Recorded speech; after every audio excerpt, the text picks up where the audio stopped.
Welcome back to More Right Rudder, the podcast of the National Association of Flight Instructors. My name is Sarah Stout. I'm the Program Development Manager here at NAFI and the podcast host. Today, we are back with Andrea Germanetti for part 3 of our series on upset prevention and recovery training. Welcome back, Andrea. Thank you, Sarah. Thank you. Thanks. We're glad you're here for part 3. This is the final installment in this series.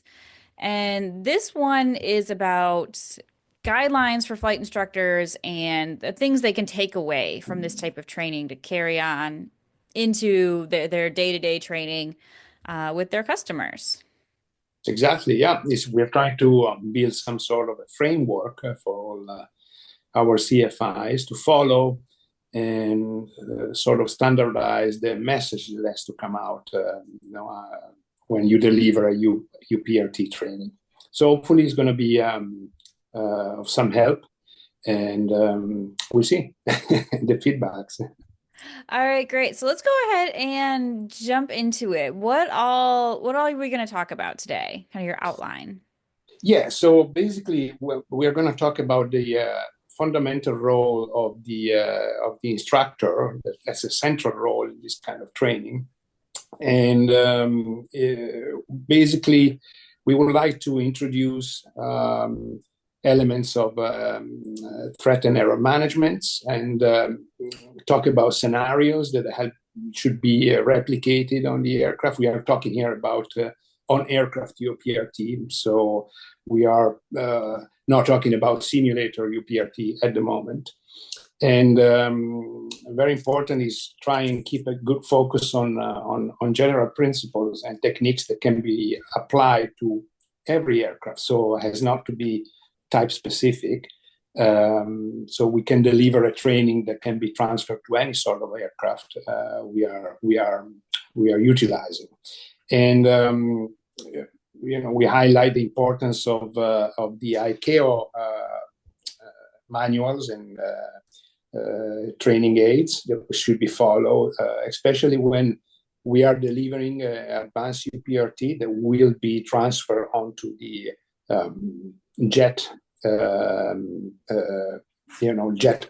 environment. So airline or 135 or 121, but flying with high performance jets. And also try to teach strategies,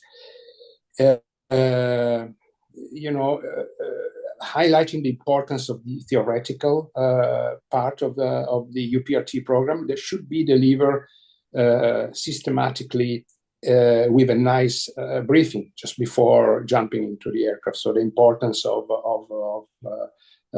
the timing between the delivery of theoretical concepts and the time you jump on the aircraft. So to consolidate whatever knowledge we've been delivered on a theoretical side. Let's say that. Yeah, very important. So to bridge that gap, that time gap between the briefing and the actual flying.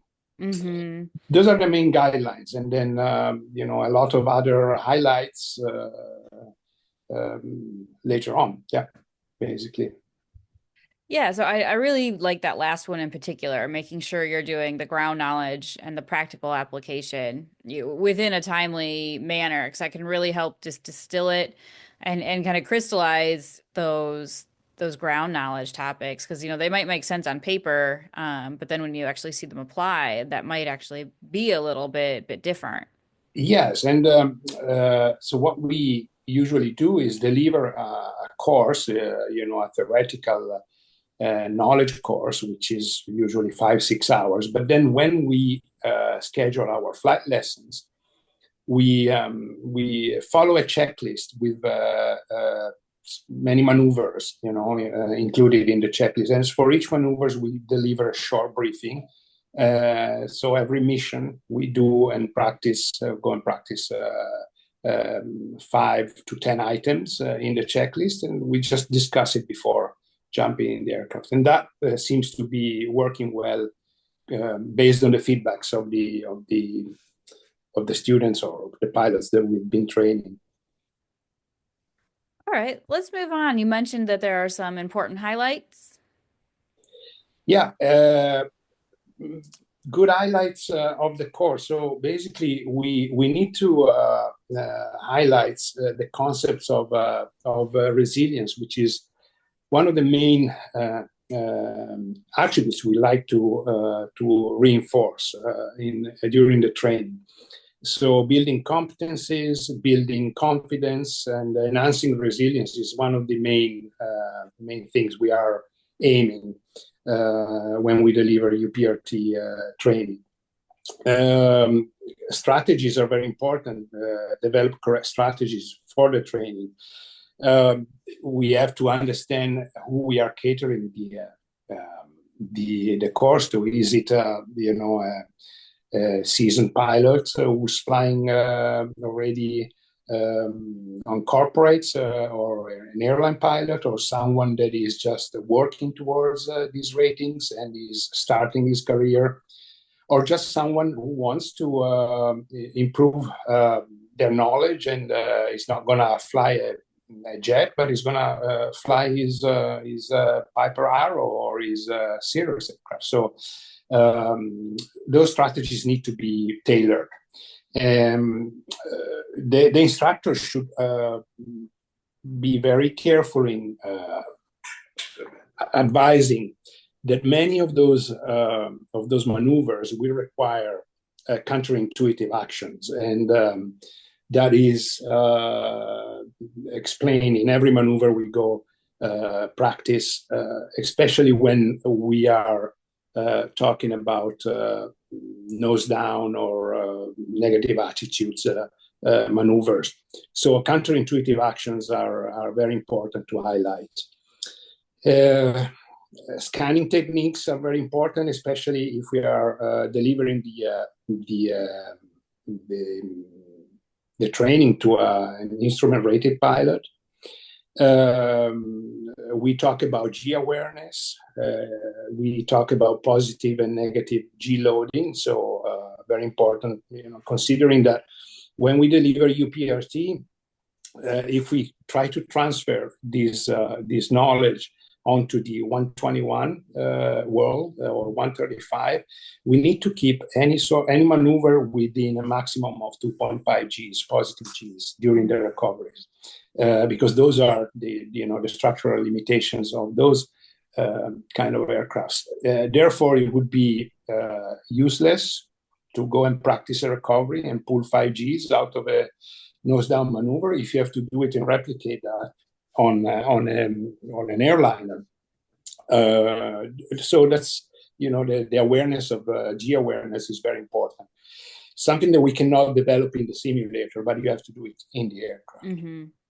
And so the instructor will talk about energy management and how to manage flight paths and how to use the automation, which are another quite important topic, and is one of the source of upsets. When you mess up with automations and or they don't work properly, you don't recognize that they're failing you. They can easily take you into the era of uncontrolled flight. Startle is one of the main things that the instructor should highlight. The startle effect, the psychology of surprise.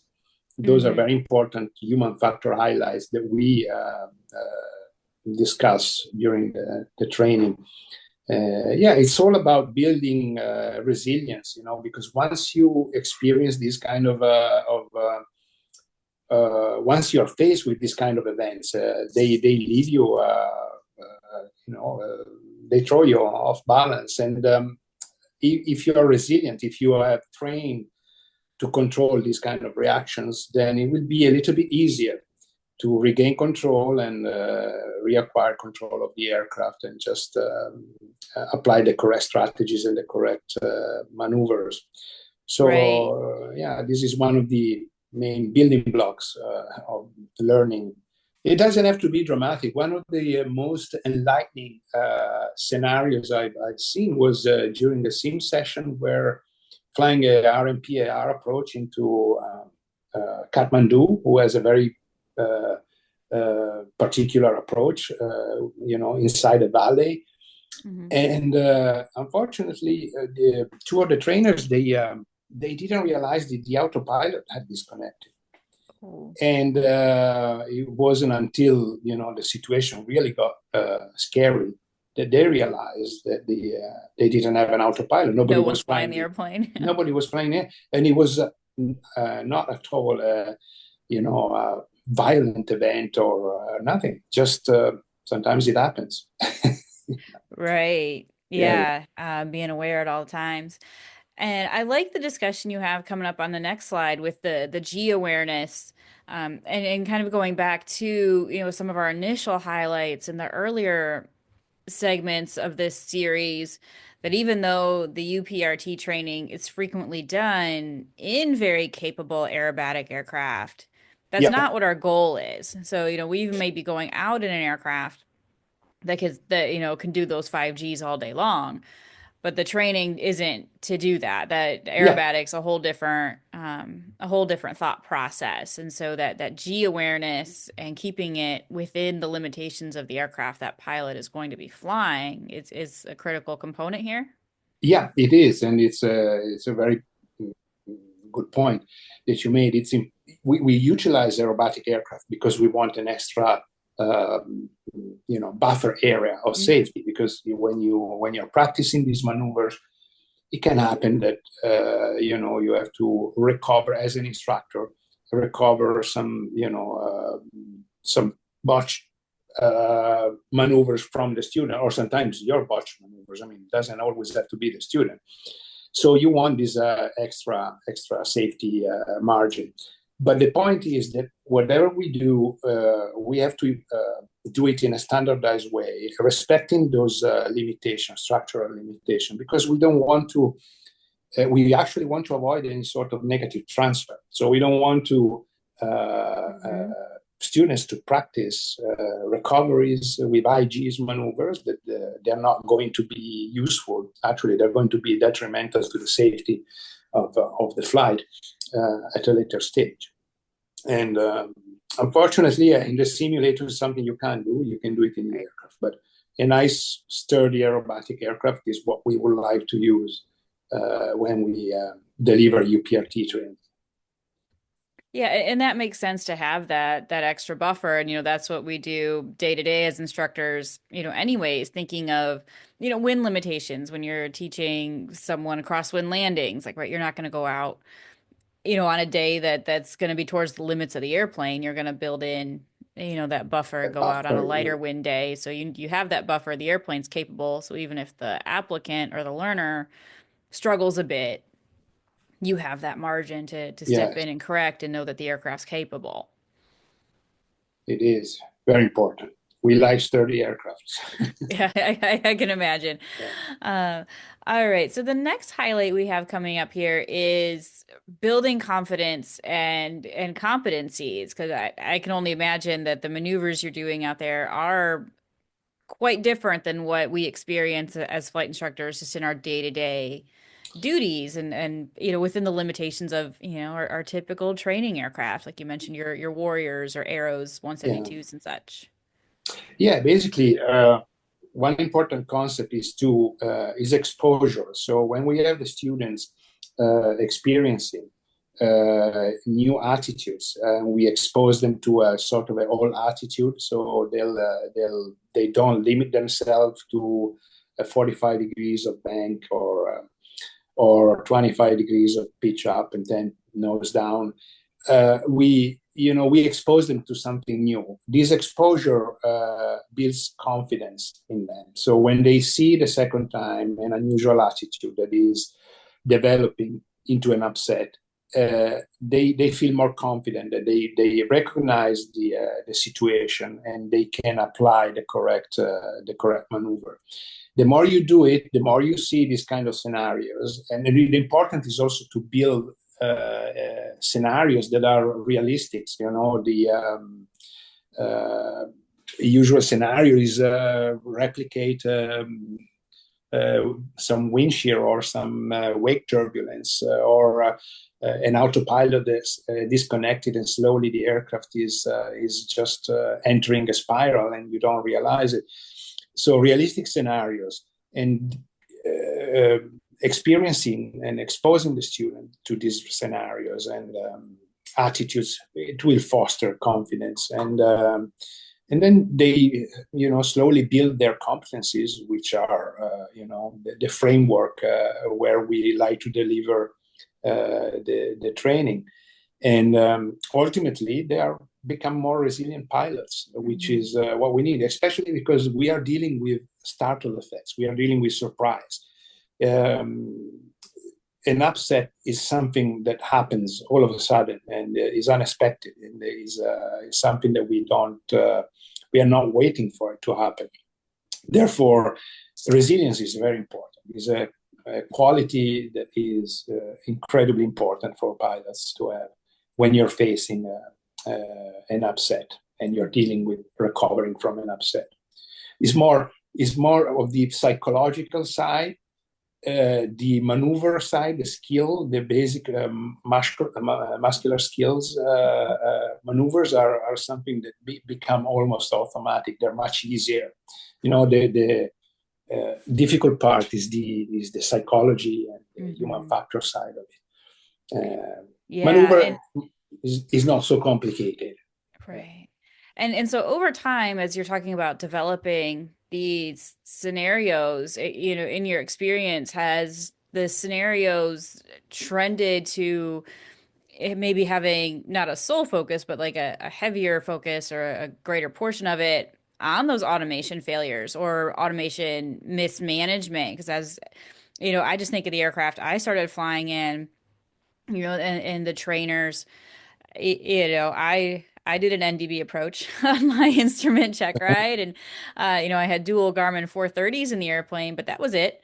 And then just in the past couple of years, I've been doing transitions into people, in a 182 with with a quite phenomenal Garmin Avionics. snack, and Yeah. for an aircraft that the base airframe itself, the capabilities, yeah, sure, the 182 is a bit more capable than the Warrior just as a basic airframe, but the technology is what really would absolutely, even if they were an identical aircraft, would set that apart. And there is a whole lot more focus on how to manage that versus, okay, a flat Yeah, yeah. failure or something like that, The actual mechanical that that fun. that that could happen. Sure, we'll talk about that, but we spent a lot more time Yeah, now on it's one of the automation, mismanagement, failures, things like that. yeah, yeah, absolutely. And as you said, avionics and avionics suites are they take so much time to be learned proficiently, and when you do a transition onto a new aircraft, and those are um, tricky appliances. I call them. They can really put you into a pickle. It's not you have to take them seriously when you transition to a new avionics suite, and it's very important, Hmm. especially if you do single pilot, IFR, and and you don't have someone else next to you helping you. Yeah, it is important. Yeah, so you're seeing more of those scenarios in UPRT being based on Yes, yes, those types of. it's something that we strive to replicate, and it's something that the instructors usually we give a feedback form to the students, and we try to learn a lot from the feedback that we get, and to try and implement new scenarios. But most of it, it's not easy to replicate scenarios, solely on the avionic, on Hmm. avionic failures, because you really have to. It's not easy to make them fail. Those, to replicate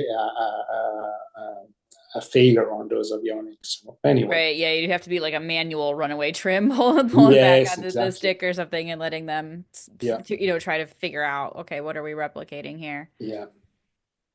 All right, so our next highlight is energy management. And then uh, this is of course a big thing no matter what you're flying. So I'm really curious here on how this is taught in kind of this higher performance realm in UPRT.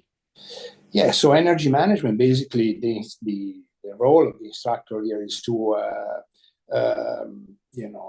highlight how those forms of energies can be traded and can be used to your advantage when you are dealing with an upset. So one of the main things is when we introduce a failure or we introduce the onset of an upset is point out what kind of energy are we losing right now and what is the energy state of the aircraft and what can we do to trade one for the other. So this is something that is quite important for the instructor to highlight, and because it's part of this exposure. You talk energy management is something sometimes too is very theoretical. You know, you talk about energy management, you don't really grasp the concept. But once you are on the aircraft and you point out what the aircraft is doing, you feel this sensation, you know, this feedback. The aircraft from the controls is giving you this feedback. That's a sign of low energy, and I can trade altitude to gain, you know, another sort of energy, etc. So those are important. It's an important topic that the instructor should get familiar with and deliver to the student. Takes a little bit of time. Right. Few Yeah. So, but decades. with those scenarios, though, by the time you're layering in those scenarios and the instructor and you're kind of introducing, hey, this is, a high energy or a low energy, um, you can kind of guiding them along the process of picking up on those cues.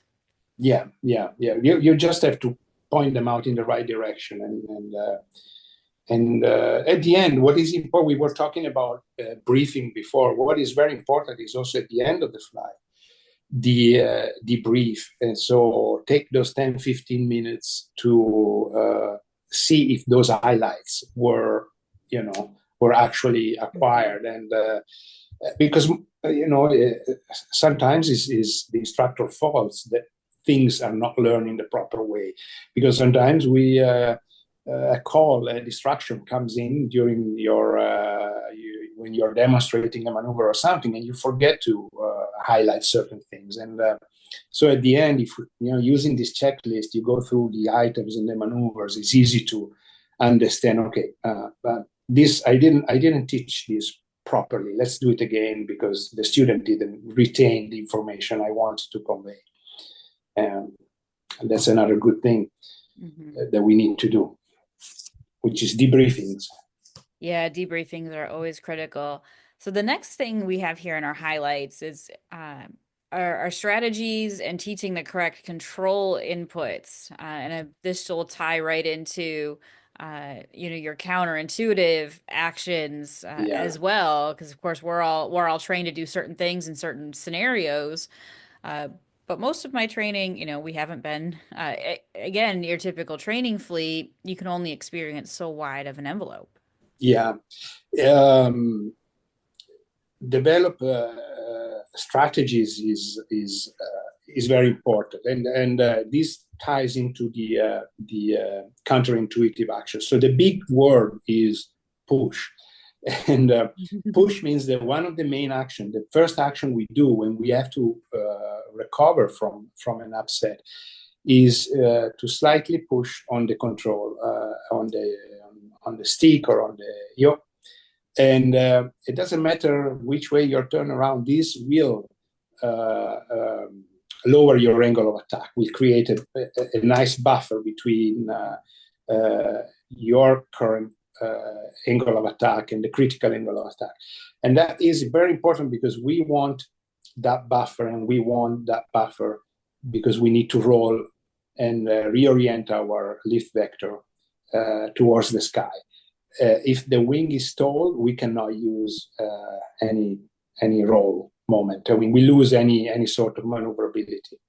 And therefore, that's the most important things. It's counterintuitive because when you are nose down and facing the ground, you don't like to push. The instinct is to just pull and as hard as you can to get away from the ground, and that actually we know is not what we want to do.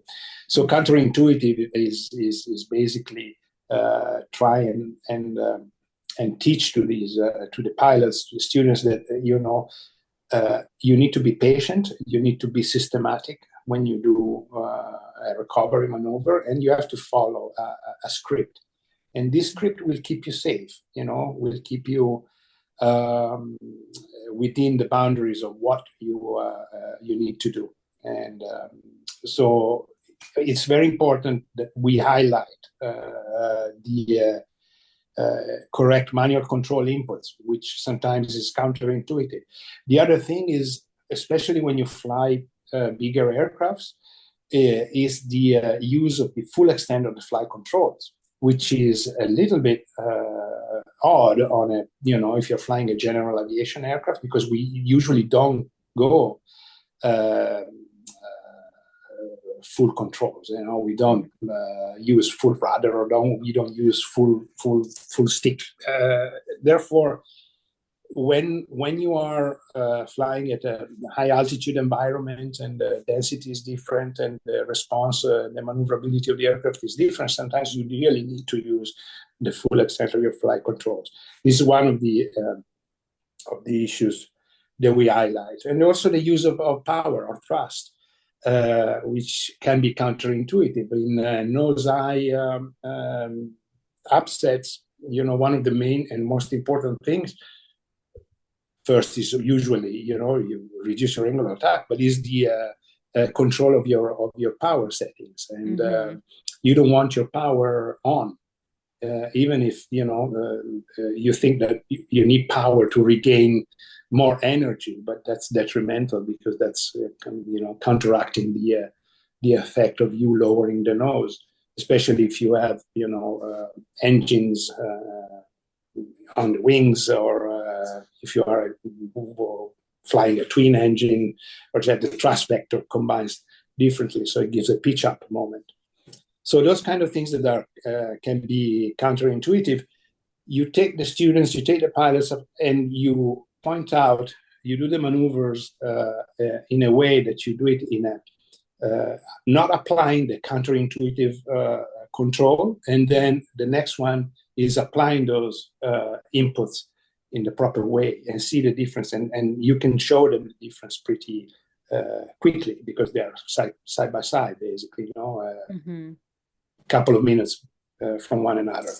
And that cements the importance of these manual inputs. That's one way to do it, and it usually works.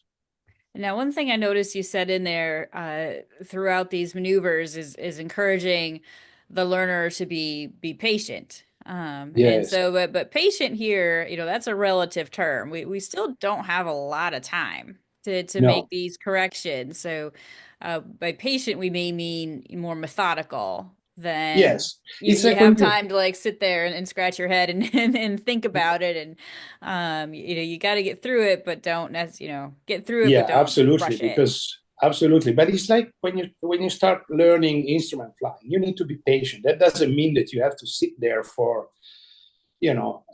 hours and hours. But when you make a correction, be patient. Just wait for a second, 2, 3, and let the correction take actions. Here, we need to be patient. We don't need to rush. We can't rush. Although we always talk about this window of opportunity that is very, very small, narrow. We talk about 10, 12 seconds. So we don't have a lot of time to regain control of our aircraft.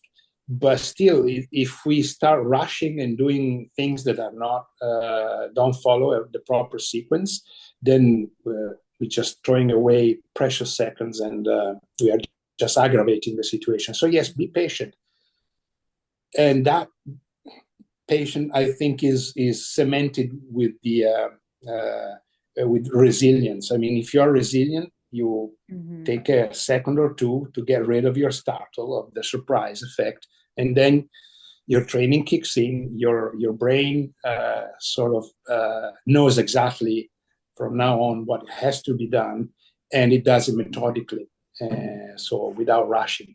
And be patient. I mean, it means exactly that.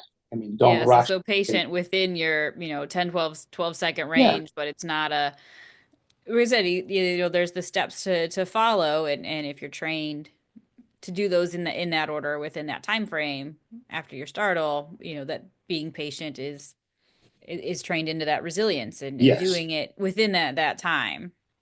exactly. Yeah, All right. So our next thing here with our highlights is our effective instrument scanning techniques, because this is what's been kind of rattling around in the back of my brain as you've been speaking. I'm sure as you're teaching all of these maneuvers, you're out in good VFR. But when yes, we're going to apply those, to even those 121 or 135 scenarios, or we've talked about, even just IMC, IFR in light GA, yeah. that's a different sight picture than good VFR. Absolutely. And yeah, hopefully you'll be blessed and lucky that if you ever need to recover from an upset, a real upset, you'll be in, VFR, Cav-OK, and at 10,000 feet with unlimited visibility. But, what is it? The Murphy's Law doesn't work in our favor. So it's very important that when we are talking about different kind of flying like IFR, etc. Even if outside it's you have a good horizon or whatever, but the instrument scanning is extremely important. First of all, that gives you some sort of discipline. You develop a cockpit discipline, performing a series of scans, and if you develop your own scanning technique, it's very important.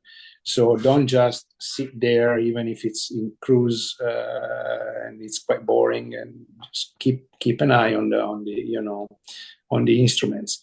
And it's important because recognition, the early recognition of something that is not working properly is very important. It actually could even avoid the onset of an upset. Early recognition is very important. Mm-hmm. So having as an instructor, if you teach to keep a mental picture of the aircraft status, so what are we expecting the aircraft to do, having this awareness of the phase of flight and what are we expecting the aircraft to do, that ties in with the scanning. So we know that if we are in a holding in IMZ, and we are doing right turns in these holdings, if you see all of a sudden that the airplane is turning left, I mean something is wrong. So having the awareness and teaching what to expect, teach to have a good mental picture is very important. And the other important thing is that sometimes, especially in general aviation, we don't talk a lot about fatigue, but we have a lot of accident or incident that where fatigue was a casual factor. Maybe you're tired, you didn't sleep well, you have a cold, whatever. It builds up and it diminishes your mental capacity, and fatigue is extremely important to address because it reduces your performances drastically. Yeah, So there's the comparison out there. I don't quite remember, so this might not be right, but there's some level of fatigue that's like the equivalent of some level of alcohol in your system. Like it can yeah, degrade your absolutely. performance, in a similar manner. And so, it needs to be taken just as seriously as can, things like alcohol and that Yeah, it's a it's big important. deal. It's a debilitating factors and has to be taken responsibly. Yeah. Hmm. It's not easy especially for the pilot that goes out there and or sometimes you're pushing your boundaries because you need to get somewhere and the weather is closing in, but you're tired. It's not easy. Hmm. Yeah, or even in the, in the commercial world, I used to fly a Mirage for an owner who had Yeah, opinions yeah, about wanting to get places. yeah, of course. And he's not a pilot, and so, we'd have to explain a lot that, it was too long or too much for a day. Yeah, Um, yeah. Dangerous. uh, It becomes very dangerous. yeah. So, all right. Moving on now into your slide here on recovery techniques. Yeah, Let's talk about that. yeah. So what we this is the last part. UPRT is upset prevention and recovery, not training. So recovery should be a huge part of the training curriculum. But at the end of the day, is quite the easy part of it, I would say. If you teach the correct techniques. So first we said standardization. We would like to follow the techniques that are highlighted on the airplane upset prevention training aid. Is published by IATA and has, it gives a good standardized framework that works almost for every sort of aircraft, and from a Piper Cherokee to a 747. And so given the, granted that we are following this framework, the techniques are divided in macro areas. So we talk about nose-eye recovery techniques, and so we teach what to do and the energy that we can expect in a nose-eye scenario, and the recovery technique. We usually use an acronym, like for spin recovery, the PAIR acronym. We use something very similar that we helps us to just uh, almost automate the sequence of actions, that we have to do. Same for the nose low. And then we throw into the mix bank angle. So I am, 60 degrees, 70 degrees nose up with, 80 degrees bank angle, or I'm 40 degrees nose down with 130 degrees of bank angle. So we teach them how to utilize bank angle to recover and aid the recovery. And at the end, when we experience and practice those macro areas, we then consolidate everything in a summary of techniques, which is also published in the IATA manual. When we start the program, the syllabus, the flight lessons, we do, however, dedicate almost 1 hour to a review of all kind of stalls and slips and stalls and incipient spins, etc. We do a lot of exercise because recognizing how the aircraft reacts and how the aircraft flies or doesn't fly, when the wings is stalled is very important. So we do a review of all the stalls maneuvers, approach configuration, takeoff stalls, and etc. Flaps up, flaps down, whatever. We review everything concerning stalls, and then we jump into the actual recovery technique. What we usually do, we differentiate. One flight we dedicate it to nose-eye, and then at the end of the flight, we just introduce a little bit of nose down. The following flight will be concentrated on nose down attitude and upsets, and concentrate on that. So the last mission will be just throw everything together and deliver all sorts of scenarios. Again, the scenarios we try to replicate have to be a little bit credible. You can't really invent anything. Of course, you have to practice when you do a nose high or nose low recovery, and you push the attitude to the limit. you have to be you have to tell the students, okay, this is probably just not going to happen if you have encounter a wake turbulence, but we need to practice this kind of, we need to expose you to this kind of attitude. Hmm. And so be clear when you're presenting something that can happen in real life, or you're just replicating something for the sake of exposing the student to a different attitude, Hmm. a more severe attitude. So yeah, as I said, the recovery techniques are not the most difficult part of the course, I think. You as an instructor, though, you need to keep an eye on the student, because this can be upsetting, physically. So sometimes it depends by who you have. You really need to be careful and aware about your student, because uh, it's not aerobatic. Aerobatic usually doesn't give this sort of upset stomachs, but Hmm. the upset recovery training is different. Is are maneuvers that are not tied together. They're not gentle. They're more, I would say, create a little bit more of an issue for certain students. Hmm. So that's very important, because if you're someone that doesn't feel well, that's the end of the learning curve for them. Yes, it's certainly just like we see, even in our normal training aircraft, as soon as someone starts getting real quiet, Yes, you, required. Yeah, you true. you kind of have to pay a little bit more attention. At least in my experience, that's been a big symptom. Uh, Yes, so I, yes, I try to keep people kind of talking and asking questions in those early phases, so that way if I start getting more of those, yep, true.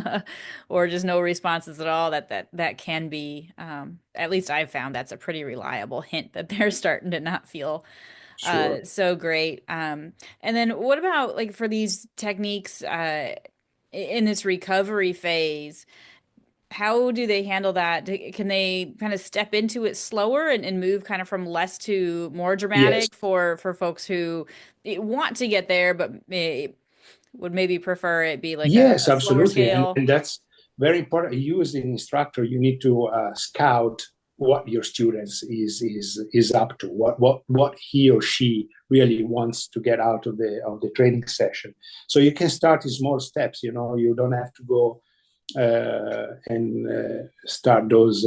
Actually, what we do is we start very slow. We start with very gentle departure from control flight, and from there on, we move according to what the student feedback is. So Hmm. you don't have to go into it full blast and just perform the most severe upset. Absolutely not. It's actually not what we intend to do. We like to take the students, and guide him slowly Hmm. through the syllabus. And usually the 3 hours, 3.5 hours of flight time that we dedicate is more than enough to take it in small steps and get all the way to the most severe upsets. Hmm. And absolutely is one of the important things is to understand your student, what they want to achieve. Of course, I mean, you have to get to a point where you expose them to a certain Hmm. all attitudes. Otherwise, the training loses a little bit of the effectiveness. But same way, the doctor didn't order you to do it. So if you reach a point where you need to stop, then you can stop. A good surrogate is from that point on jump into a simulator and then try and combine those more severe maneuvers, attitudes that maybe you're scared of, doing them and trying to recognize these scenarios and these attitudes in a simulator. And that will be absolutely good and effective. So we have options. We have options. There are Okay, options. good. Yeah, so it's good to hear that this can be customized, and even if flight instructors are working with customers who are thinking of going to one of these operators, they can, give those clients that Yeah. feedback that, And, yeah, and you're not just going to be tossed into the lion's cage. And no, and a good technique is we try and force, the students to verbalize all the actions that they are doing. So if it's a push roll power hmm kind of recovery, we force them to verbalize. Is a nose up, is a nose down, and that takes away, it takes concentration to do it, and it takes away a little bit of the fear factor. gives them It, a job. Yep. gives them a job, a task. So, okay, I have to verbalize what's going on and what my actions are, even if you're not touching the controls because you don't need to, but you verbalize what would be the action to do. And that hmm works sometimes to take away the edge. It helps a little bit. Yeah, works with, it kind of gives you the double benefit of one distraction from, any of the fear or uneasiness, and two, even further cementing that training, Absolutely. as they're Yeah. verbalizing it while you're doing it, and an opportunity to correct anything that may need correction. Yeah, exactly. So I would say the main reason why we verbalize things is to cement those action and create some sort of an automation. But the side effect is that it keeps a little bit, the student busy, and so it doesn't. She or he don't have to worry about if they're upside down or they don't like what the picture they're seeing. Yeah, exactly. Yeah. All right. And so our last slide here, we have some resources. So we got a combination of EASA, IATA, FAA. Yeah, Um, there are so many publications and so many you know tools that an instructor can use and should use. And first of all, I would recommend to familiarize with the doc 10011 published by IATA. The upset and prevention recovery training aid is very good. It gives you a good idea of how to move from general aviation all the way to jet flying and turboprop flying, etc. And if your school has a program or you are developing a program, trying to use the same presentation and of course enhance your presentation, modify it, update your presentation, but use something that the students can relate after the training is completed. Um, it's very important for you to follow a syllabus and ask this syllabus with checklists, with small briefing and debriefing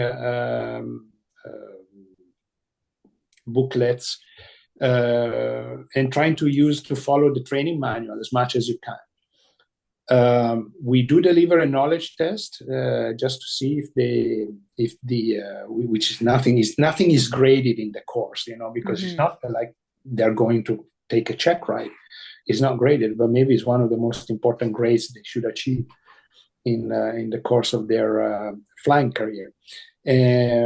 So the whatever the instructor deems to be useful for the learning process of the students, they should use it. But mainly a syllabus and those official documents from ICAO and IATA. Also, there are advisory circulars. The FAA has hmm ACs about upset prevention and recovery training. I said IASA has lots of publications on upset prevention and recovery training. So there's a lot, and then we have there are UPRT providers in the country, in the US. I'm not naming them, but they are big and they are very good. They have free courses also on their websites. Of course, hmm you can also buy the full complement of their courses, but some of them, some of their lessons are very useful and they're free, so you can actually avail of those. So you never stop learning as an instructor. You keep building your expertise and building your knowledge, and that's what you want to deliver to your students. So my advice is keep delivering something that is useful and update yourself. and talk to other instructors, even from other flight schools. Share the information, share whatever you have on your plate that will just benefit the students and make a more safe community at the end of Mm-hmm. the day. Yeah, the learning from others and sharing information is so critical for everybody, especially when you're talking Yeah, into these highly specialized things where not everyone may get a chance to personally experience that. We'd certainly encourage you to, but that's part of the reason we're doing this podcast is if you don't have a provider near you or it's not a financial possibility right now, you at least still have the opportunity to avail yourself of some of those resources that are out there. absolutely, absolutely. All right, Super. Andrea, thank you so much for providing all this. And 3 podcast episodes is a marathon, so we certainly appreciate you Thank you, Sarah. taking Yes, the time to thanks. join us. Thanks for the opportunity just to spread the word, and hopefully will be useful for all the listeners. Yeah, sure thing. And we'll make sure in the show notes that we link to as many of those documents as we can. Certainly the public ones, we won't have, individual provider syllabuses and such, but those public documents, we'll make sure we get out there. Will do. Thank you very much. Thank you so much. Bye bye. Thanks for tuning in to this episode of NAFI's More Right Rudder podcast. If you enjoyed this episode, be sure to subscribe. You can get this podcast in video version on YouTube, or you can get the audio version anywhere you get your podcasts.